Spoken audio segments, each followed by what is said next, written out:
Radio Publique Africaine.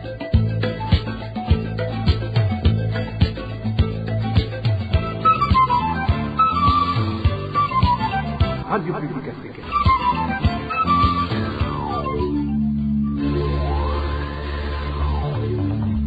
Ni umwanya w'amakuru mu Kirundi. Mukaba muyashyikirizwa na Emmanuel Nyongeko. Ndabahaye mwiriwe canke mwaramutse bivanye naho mwe wese aherereye musanga ikaze jyano makuru twabateguriye kuri uno munsi wa gatatu genekezo ya 11 myandagaro umwaka wa 2021 mu nkundire ndayahere ku ngingo nkuru ashimikiye ko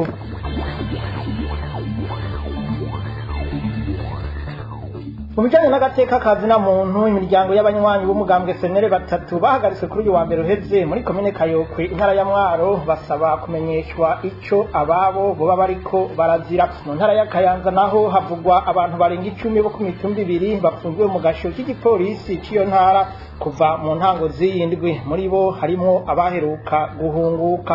Muri iyo ntara nyene ya Kayanza mu makuru ajanye n'intwari bereye abanyagihugu bitura ivuriro ryo muri zone Rugazi komine Kabarore bagiriza abaforoma bakorera kuri iryo vuriro gusaba amahera abavyeyi bahibarukira imbere yo gusubira mu miryango yabo. Aya n'ayandi twabateguriye ni mu kanyisase nongere ndabahikaze.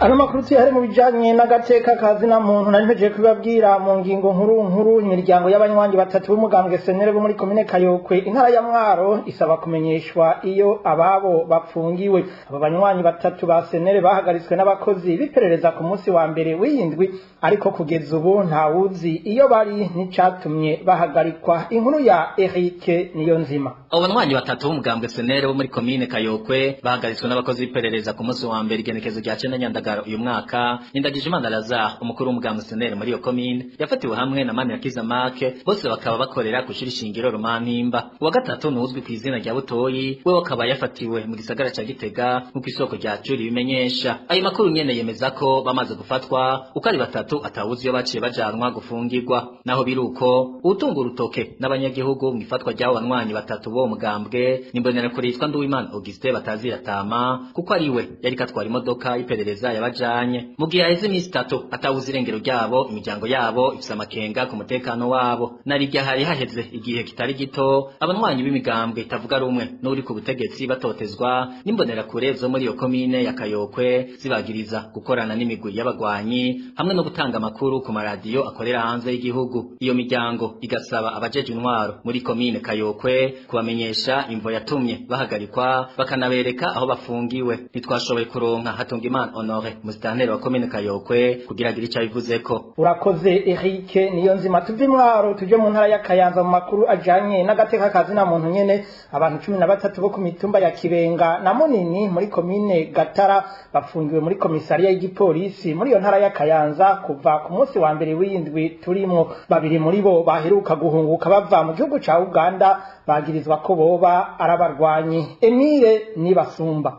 Kuimana uheze abanyagihugu bagiye babona imbonera kure zirongowe na Manirakiza Julien umuhanuzi wa mustanteri wa commune Gatara zishwara mu mihana zije guhagarika Eric na Miburo muri zone Mbirizi. Hari haheze iminsi 2 gusa abo banyagihugu bahungutse bava mu gihugu ca Uganda bitumwe nuko hari mu masaha y'ijoro bigategwa kandi nuko batabona icyabo bantu bahogwa. Abanyagihugu bo muri iyo zone barankiye izo mbonera kure kubatwara. Bukeye ku munsi wa mbere niho haza abapolisi bafata abantu 11 muri abo banyagihugu baja kubapfunga. Amakuru dukesha abanyagihugu bo muri zone Mbirizi avuga ko ico gihe Eric na Miburo bari bagiye kwitura Colonel Cishahayo Remy buramatari w'intara ya Kayanza bamusaba kwizo mbonera kure zoreka kubadurumbanya kuko ngo batabona ico zibaziza. Abanyagihugu bababazwa nuko Eric na Miburo bahavuye bahagarikwa inyuma y'inama yagirishijwe na buramatari kuri uwa kabiri. Turabaje inama buramatari yagiye gukoresha kwiyo mitumba kuri uwa kabiri yayishe inama yo kugarukana ituze n'umutekano, ariko abari bahungutse Eric na Miburo bo bagiye batwawe baja gufungirwa muri komisariya y'intara ya Kayanza bakabagirira yuko arabaroberi bahungutse. Abo banyagihugu baratangazwa no kubona abahungutse bahigwa buhongo mu gihe abarongoye igihugu badahengeshanya guhimiriza abahunze gutahuka. ntitwumva igituma abahunguka bababonye babatoteza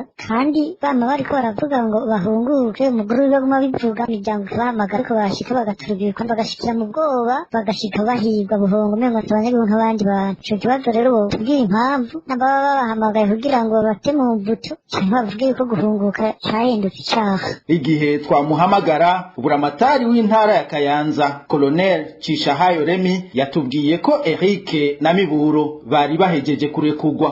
Baravye ivyangombwa vyabo ku maresepase basanga bacinjira bagenda hanze basanga baragongesheje kuri frontiere mugo mu gusohoka bagaruka basanga nta makashi ariko no munsi rero basanze yarataye garanti iyo itaye garanti urumva nta bidodo beza ngo bashirireko urumva rero twaciye tubarekura nta ngorane kwara gupereza ivyangombwa Ego donge rero twabarekuye bashobora kuba bari hano mu gisagara mugo ndazi ko baza gutamuhira babarekuye apitete apreni bajya abandi 11 nabo bari bafashwe imbere yaho nabo bararekuwe oya bajya bafite ibyo bagirizo bajya no wabitwariye ababya bakubahuye ariko bari bahowe kuvugira abo babiri nyene igihe hari haje imbonera kure nyene kubafata oya ibyo bakubakuye impanuzi wa mistanteri na market rero abye nabene gihugu nta ngorane bo basanga atamukoze kataco yagira cyane kugwadema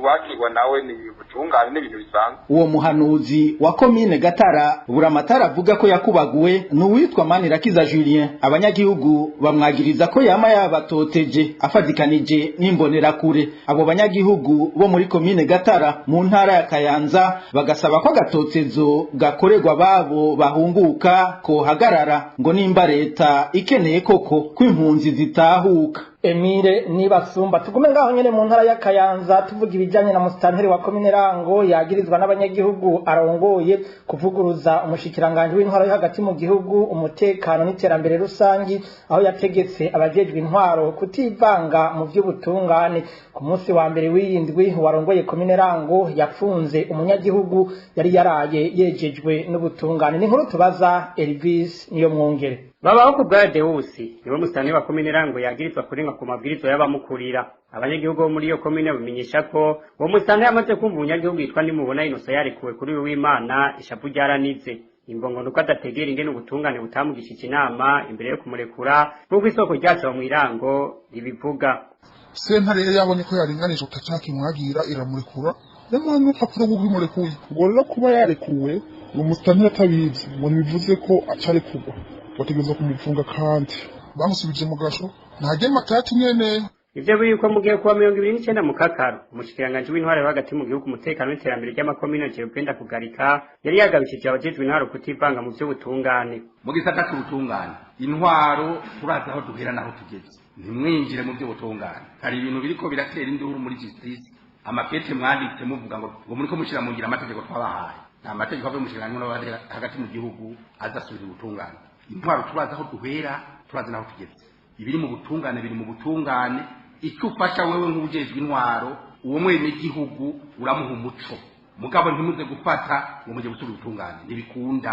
igihugu yocinduka kawo ivyo muri ko muravyumva igihugu yocihinduka kawo ubutungane buguma ari ubutungane nimba hari amadefa ari mu butungane turi ngaho kugira mu madefa nyene leta mvyeyi ishingiye ku mategeko kugira ko sogo mugabo ntimuce mufata ya mbere ngo mugira ngo mutangire kuza muracimaza ntibikunda bakakuzana idosiri mu butungane icyo ukora wewe umwe n'igihugu uramuriyanta ukamubwira ati wo byitwaramo gutya ikindi ukora urashikira abajejwe ubutungane ati ikibazo cy'umunyagihugu kimeze uku mugabo nimuce mufatiye mbere muje gucimanza muziba muzanye ingorane mu gihugu kandi zotugora gusubira kuzivamwo Nimubona Innocent amaze iminsi 3 mu gasho ka zone Gaheta muri commune Rango twarondeye babaho ku bwayo Deusi mutane wa commune Rango tumaze kumubwira icyo tumuronderera yaciye adukira ku murongo wa telefoni. Elvis niyo mwongere na wewe urakenuye abanyororo 31 harimwo 8 bari basanzwe bagwaye indwara zo gucibwamwo bararekuwe kuri uyu wa gatatu mu gasho k'Inyamiramabi mu gisagara ca Ngozi ni nyuma yaho muri ako gasho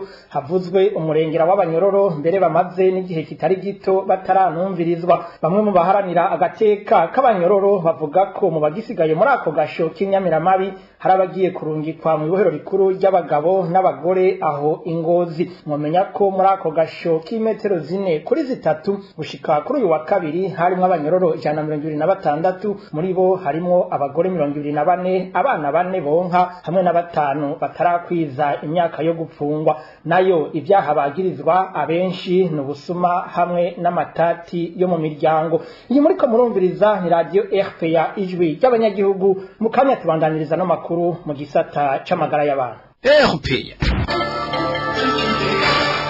mu makuru ajanye n'amagara y'abantu haribonekeza ibihushane mu bitigiri by'abarwaye umugira wa COVID-19 bishikirizwa na leta hamwe n'ibishikirizwa na bamwe mu basanzwe bapima ako karanda bari ku rubuga. Bamwe mu basanzwe bakora ico gikorwa cyo gupima ico kiza bamenyesha ko naho leta igerageza kubihisha mu burere bw'ubuvuzi bwo mu buraruko bw'igihugu, ivyako karanda biriko birarenga urugero. Idonido na Onezime Dushimagize. Kamwe mu buriro bugaragara mu bihushane biri hagati y'ibitigiri by'abagwaye umugira wa COVID-19 bitangwa n'ubushikanganje bw'amagara y'abantu hamwe n'abapima uwo mugera bari ku rubuga nako mu karere k'ubuvuzi ko mu ntara ya Kirundo. Mu gihe mu bipimo vyakozwe kw'igenekerezo ry'icenda Myandagaro, ubushikanganje bw'amagara y'abantu buhuriza hamwe n'abari ku rubuga ko abantu 568 ari bapima umugera wa COVID-19 mu Kirundo. Hageze ku bitigiri by'abambye aho karanda, izo mpande zibiri ntizivuga rumwe. Nkuko biri mu cegeranyo cabo cyo kuri uyu wa kabiri, ubushikanganje bw'amagara y'abantu bwemeza ko ku munsi wa mbere igenekerezo ry'icumi abantu 78 ari bo batowe umugera wa COVID-19 mu ntara ya Kirundo yose. Ariko bamwe mu bapima aho karanda basanzwe bari ku rubuga mu ntara ya Kirundo bamenyesha ko ku bitaro byo mu Kirundo honyene hapimwa abantu 318, muri bo 118 nibo basanganye aho karanda ka COVID-19. Mu kibanza bapimiramwo uwo mugera kuri stade aho mu ntara ya Kirundo nyene, abariko bakora igikorwa cyo gupima uwo mugera bemeza ko abantu 250 bapimwe, 49 aribo basanganye uwo mugera wa corona. Muri rusangi ku bwabo bari ku rubuga abantu 167 nibo batowe umugera wa COVID-19 ku munsi wa mbere w'indwi mu ntara ya Kirundo. Ivyo bikaba biteye ku biri n'ivyashikirijwe n'ubushikiranganje bw'amagara y'abantu aho atanu cya kabiri c'abatowe uwo mugera bwigeze bumenyesha. Amakuru ava muri komine Bwambarangwa aho mu ntara ya Kirundo avuga ko ejo ku munsi wa kabiri hoba hari umwana w'imyaka iri hagati ya 10 na 20 yahitanywe n'ako karanda ka corona. Ni mu gihe ariko mu bushikiranganje bw'amagara y'abantu bavuga ko atanu umwe yapfuye kuri uwo munsi nk'uko umwe mu bari ku rubuga bishikiriza, aho amenyesha ko hari n'abandi bagwaye uwo mugera mu mihani wabo. Wejo habaye kado dese ya COVID nyene imwe y'umwana ari entre 10 event. Abandi nabo hariho batatu ejo bari banze mu muryango umwe yarwaye mu mugabo n'umugore n'umwana, abo bari konfine muhira. Konfine yo muhira harimo abantu 5 bakakorera COVID. Ivyo ni ibintu bizwi. Vyongeye mu basanzwe bakora ico gikorwa cyo gupima ako karanda k'umugira wa corona bamenyesha ko ivyo bitigiri bishikirizwa ari biva mu makomine amwe akorerwamo ibipimo, kuko ahenshi muri iyo ntara ya Kirundo atabipimo by'abagwaye corona bihakorerwa. Ku bwabo rero bakabona ko leta nayo idashaka kubigaragaza irandagata rya COVID-19 riri ku murindi uteye ubwoba, kuko n'ivyo bariko barakora ngo atakinini bifasha. Tugushimire na wewe Onezime Dushimagize. Tukiri ku bijanye n'ikiza c'umugera corona, abakoresha ibituro vy'amabisi mu gisagara ca Bujumbura babandanya kwigira abasinda bibazwa mu kutubahiriza amabwirizwa yo kwikingira uwo mugera w'ikiza COVID-19. Aho ni mu gihe umukuru w'igisagara ca Bujumbura aheruka gutera kamo abanyagisagara kwitwararikana ntaryo ayo mabwirizwa. Ni nkuru tubaza Aimable Nishimwe. Ku bitaro by'amabisi bitandukanye byo mu gisagara ca Bujumbura, amabwiriza yo kwikingira umugera wa COVID-19 yubahirizwa n'abasanzwe bipakiza cyo kimwe n'abakoresha ayo mamodoka. Umwe mu banyagihugu twashoboye kuganira asanzwe yiyunguruza muri ubwo buryo rusangi yatubwiye yuko aho ku bituro hari utudobo ariko tugaragara atamazi arimwo n'udufukamunwa ngo twambara abashatse. Kibonekeza nuko aho bafatira amabisi ngaha mu gisagara ca Bujumbura atatu na kimwe igikorwa kijyanye no gukaraba mbere yo kwinjira muri bisi cyangwa abantu bakarabisha. Abantu binjira ukuri kwamye, nta nuko abantu bafite masike. Urabona ko atakintu na kimwe kiba kiriko kirakorwa mu ntumbero yo kubandanya barwanya umugera wa COVID-19. Ivyo biruko mu gihe umukuru w'igisagara ca Bujumbura aheruka kuvuga ko uwo bazosanga atakurikije izo ngingo azohanwa bimwe vy'akarorero. Ivyo yabishikirije kuri uwa gatandatu ku munsi mukuru wahariwe amakomine. Jimmy Hatungimana arongoye igisagara ca Bujumbura.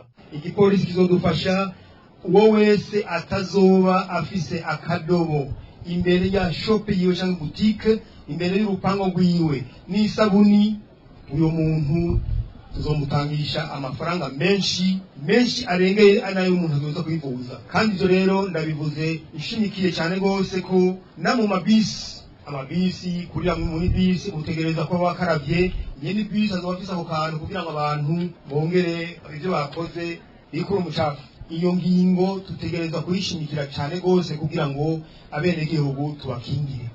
ubutazogomba kubigira iyo shope yiwe turayugara, aho rero tuvyumvikane neza. Kuva mu ntango uno mwaka abiyunguruza n'abagendesha imiduga rusangi amapikipiki n'amakinga akora ico gikorwa bategereza kuba bambaye agafukamunwa. Ku bituro vy'iyo miduga naho hari amazi abayinjiramwo bakaraba imbere yo kwinjira. Kubijanye na corona kandi abanyororo bo mw'ibohero rikuru rya Ngozi basaba ko hofatwa ingingo zikomeye zo kwirindikiza cyuyo mugera. Muri iryo bohero buri yinga harinjizwa abanyororo bashasha kandi ntibabanza gupimwa imbere yo kubashira mu bandi. Hari n'abandi baronka impusha bagasohoka bakongera bakagaruka aho mw'ibohero. Danikle iratwumva aradushikana aho mw'ibohero rikuru ry'intara ya Ngozi. Iryo bohero rikuru ry'abagabo Ingozi risanzwe rifise abanyororo barenga 1,700. Abanyororo bavuga ko kundwi hinjira abanyororo bashasha bashika kuri 30, nukuvuga 90 ku kwezi. Abo nabo baba bakuwe mu ntara za Kirundo na Kayanza, mu gihe intara ya Muyinga yo isanzwe ifise ibohero rikuru ryayo. Igiteye amakenga n'ubwoba abanyororo basanzwe bari muri iryo bohero nuko abazanwa bashika binjizwa ibohero uko nyene bagashikanwa mu bandi batabanje no gusuzumwa ikiza ca corona. Ivyo bikaza vyunyugwa nuko iryo bohero bivugwa ko bitagira n'ibikoresho vyo gupima abanyororo. Ikindi giteye ubwoba n'uruje n'uruza rw'abahabwa impusha zo gusohoka ibohero, yaba bagiye kwivuza, gukora ibikorwa vy'ibohero n'ibindi biba bikenewe. Abo bose abenshi bahejeje ivyabajanye basohoka ibohero baca baja kwitemberera mu mihingo itandukanye y'intara. Bagenzi babo bavuga ko iyo batashe badaheza ngo bakarabe kandi bambare n'utwo dufukamunwa imbere yuko binjira ibohero. Ivyo rero bikaba biri mu bituma ikiza ca corona gikwiragira. Mwomenya ko abahabwa impusha zo gusohoka iryo bohero baba bari hagati ya 20 na 30 ku munsi. Abaharanira agateka kazina muntu n'akabanyororo basaba ko abanyororo bashasha bazanwa bobanza gushigwa ukwabonyene bagasuzumwa neza, hanyuma bakabona kubashira hamwe n'abandi. Eka mbere hakaba n'igihe cisekeza ryo gupima abanyororo bose. Danikle iratwumva. Mu bijanye n'intwari bereye dusubira mu ntara ya Kayanza ku nkuru y'abaforoma bo kwivuriro ritoya ryo muri zone Rugazi komine Kabarore bagirizwa gusaba amafaranga abavyeyi bahibarukira imbere yuko bemererwa gusohoka iryo vuriro. Abasanzwe bitura iryo vuriro bamenyesha ko umuvyeyi adashoboye kuronka ayo mafaranga ari hagati y'5,000 n'ibihumbi 10 ashobora kuhamara iminsi 3 canke irenga. Abo banyagihugu bakabona ko ari kubambura ku mugaragaro. Inkuru ya Eroge Divin Remesha. Abanyagihugu bo muri zone Rugazi komine Kabarore intara ya Kayanza bavuga ko amaze iminsi babona ingeso yo gusaba amafaranga abavyeyi baza kwibarukira ku ivuriro ryo muri iyo zone. Uyu munyagihugu aravyigana. Umuntu wese aje kwibaruka aya mafaranga asabwa gutanga. Barafite systeme bakoresha. Umaze kwibaruka bakaguhereza umwana ukicara ukaruhuka. Ushobora kuvuga ati ndahagurutse ndatashe ntibikunda. Kubera ko kada gatabo bakurikiranira mu buzima bw'umuvyeyi umuganga niwe bagafise akaguha kugira ngo ntiharagera kutanga rindira ngo banze mukire neza. Naho ni intumbero yo kugira ngo rero katakintu bamubwira. N'abaganga 3 bose nta n'umwe atayasaba. Amafaranga atangishwa ari hagati y'5,000 n'ibihumbi 10. Aha abanyagihugu bakagira amakenga narijya abo baforoma basanzwe bandikiwe umushahara. Uragenda ugatanga 5,000 ashaguha ako gatabo naho wowe ubyaye ubwo nyene wowe ugaca umuha 5,000 shawita hina watanga 10,000. Ntushobora kuhava ngo ugende uko nawe wowe umukene tumugenda kuyagurana ngo no kumushimira umuganga kuko yakoze neza. Abanyagihugu benshi turibaza none ntaba ari ku kazi yategereza gukora. Ivyo rero biza vyiyongera ku kuntu abaje kwibarukira kw'iryo vuriro bategekwa gutunganya isuku ryo mu cumba bibarukiyemwo, kandi aho kw'ivuriro hasanzwe hari abakozi bagenewe ico gikorwa. Hari umuntu yibarukiye ni kuri n'ikibazo ugenda kubwira ujyanye n'umuntu aharinganiye. Abantu bashaka kuri 2 nta muntu akora na kimwe umuntu aje kwibaruka tugende batunganya aho hantu umukenyezi aba yibarukiye nta n'amagaba guha ubikora uko nimba ari nk'indwara umuntu arwaye ushobora kuyandura ukererwa rero ibikorwa baba bajejwe bindi. Atanazi Hakizimana arongoye iryo vuriro ryo muri zone ya Rugazi avuga ko ataramenya ivyo bihavugwa ariko akaba yemeye ko agiye kubitohoza. Ntaco ndabimenya ko mugabo bishobora kuba byoshika kuko hari igihe nka jemba ntafatiriwe hari igihe byoba bikorwa n'abandi mugabo jefrema umuntu yotohoza akabaza kumva. Abanyagihugu bobo bakaba basaba ko ingendo mwene iyo yohagarara. Ibikaju biri mw'itongo riri mw'ishamba cimeza rya Rukoko vyabaye imfa gusa kuva bitanguye kurimwa muri iryo tongo. Icizere cyuko ivyo bikaju bizohava bihingurwa mu isukari nkuko vyari vyategekanijwe ni gike cane. Nyene guhabwa iryo tongo akabasa no wamaze kubibona kuko muri kino gihe atanga ivyo bikaju kubaja kugaburira ibitungwa vyabo. Inkuru ya Marie Ange Irakoze. Amahegitari arenga 3,000 y'ibikaju biri ku butaka busanzwe buri mw'ishamba cimeza rya Rukoko uyu munsi ariko agaburira ibitungwa. Icitwa isukari vyari biteganijwe ko ivyo bikaju bihingurwamwo ntirigera iboneka. Mustaneri n'abandi bategetsi bo mu karere baraca bakajana kugaburira ibitungwa vyabo. Abasanzwe bitwa ko bahacungereye nabo nyene barahatorera koyoko. Uyu munyagihugu aba muri ako karere. Kuva batangura gutera igikaju n'isaha munota nta kintu na kimwe cyitwa isukari kirapfa kihavuye. Ndamusanira n'ibyo sijya abandi bategetsi nyine barajya waje aba n'abamuraza nyine hari n'abana nyine bajyamo barasanga babirahaba. Abanyagihugu rero bakibaza icatumye amafaranga yakoze muri uwo mugambi asesagurwa. Agitangura yarazanye n'amamashini yahazanye yose yarahaburiye nta kintu na kimwe yigeze akora. Ku bisanzwe nta wuzi amafaranga yakoresheje icyo yarashaka gushikako cyangwa ko akora gufata itongo ahantu ari gufasha imiryango itari mikirikira hari mu muceri. Abanyagihugu baremera ariko ko mu ntango bakirima bakongera bagatera abatari bake muri ako gace baharonkeye akazi. Marie Ange Irakoze. Umushikiranganje w'ugwaruka inkino n'imico kama ahamagarira ugwaruka kwiyungunganya mwirangurwa ry'ibikorwa byo kwiteza imbere na cane cane mu gukorera hamwe mu makoperative. Aho ni mu gihe isi yose buca ihimbaza umunsi mukuru wahariwe ugwaruka. Ezekiel Nibigira akaba yabishikirije mu kiganiro yahaye abamenyesha makuru kuri wa gatatu genekerezo rya 11 Myandagaro umwaka wa 2021. Igenekerezo rya 12 z'ukwezi kwa Myandagaro uko umwaka utashe amakungu arahimbaza umunsi mpuzamakungu wahariwe urwaruka ku isi. Hano mu gihugu cacu aho bukera Uburundi buzokwifadikanya n'ayandi makungu mu ntumbero yo guhimbaza uwo munsi mpuzamakungu wahariwe urwaruka. Ibirori byo guhimbaza uwo munsi bikazoba vyatewe iteka na nyene icubahiro umukuru w'igihugu cacu c'u Burundi. Ivyo birori bikazobera kw'ishure rikuru ry'ubuvuzi riri mu ntara ya Gitega umurwa mukuru wa politiki. Bikazoba ku civugo kivuga kiti gwaruka kazoza k'igihugu kari mu minwe yacu, tuje hamwe twitunganirize imigambi irama dusezerere kuzera inze. Turateye intege urwaruka ngo rubandanye kwitunganiriza imigambi yo kwiteza imbere, rwishingire amahinguriro, rwitabire ibikorwa by'iterambere mu gutunganya imigambi yunguka n'ingoga kurusha iyindi, rugwanye amarigara no gusabiriza, rugwanye ubukene mu kwiteza imbere, rwongere ruteza imbere n'igihugu cagwibarutse. Tuboneyeho n'akaryo ko kwibutsa urwaruka akamaro ko gukorera hamwe mu makoperative no mu mashirahamwe yo kwiteza imbere. Ezekiel Nibigira arongoye ubushikiranganje bw'ugwaruka inkino n'imico kama. Inkuru ya nyuma y'ano makuru ivugwa mu gisata c'impunzi. Abarongoye ikambi ya Mutenderi mu gihugu ca Tanzania barahakana ko atategeko ryatanzwe ryo kubomora amazu y'impunzi. Uwo ni umwireguro w'uwaserukiye urongoye ikambi ya Mutenderi ku birego ku babomoye inzu z'impunzi zari ku rutonde rw'abimurirwa mu ikambi ya Nduta ku munsi wa gatanu w'indwi iheze, naho abo barongoye ikambi ya Mutenderi bavuga uko kuva igikorwa cyo kwimura impunzi gitangura mu mpera z'ukwezi kwa Mukakaro inzu z'impunzi zimuwe zagiye zirasamburwa. Inkuru ya Eroge Kwizera.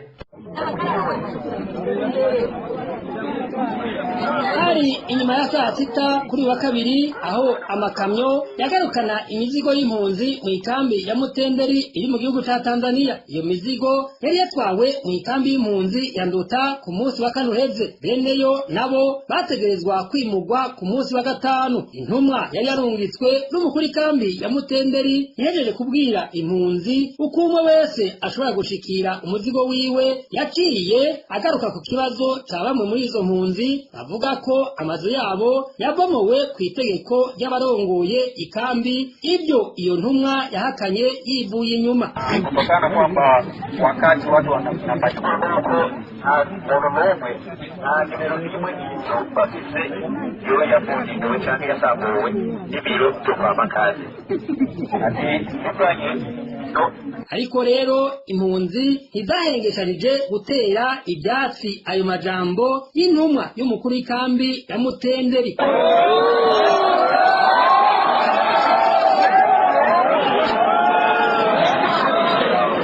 Ku miryango igera kuri 80 igizwe n'abantu 300 yategerezwa kwimurirwa mu ikambi y'impunzi ya Nduta. Benshi uyu munsi ntibagira uburaro kuko amazu yabo yabomowe. Impunzi zozo zikemeza ko inzu zabomowe ku itegeko ry'abatwara ikambi, amabati nayo ntihagire ubumenya aho yaciye. Eroje Kwizera nawe we tugukengurukire. Nuko rero nshuti namwe bakunzi ba radio RPA ijwi ry'abanyagihugu, ni nonga haduciye dusozerera ano makuru twari twabateguriye kuri uno munsi wa gatatu igenekerezo rya 11 Myandagaro umwaka wa 2021. Nkaba nkengurukiye mwebwe mwafashe akanya ko gukurikira ano makuru. Abamenyesha makuru b'uruganda rwa RPA bafashije kuyatororokanya cyo kimwe n'abahinga b'ivyuma batumye ano majwi ashobora kubashikira nabo nyene bakenuye. Emmanuel Ningeko nariko ndabashikiriza, nkaba ndabipfurije amahoro atangwa n'uhoraho.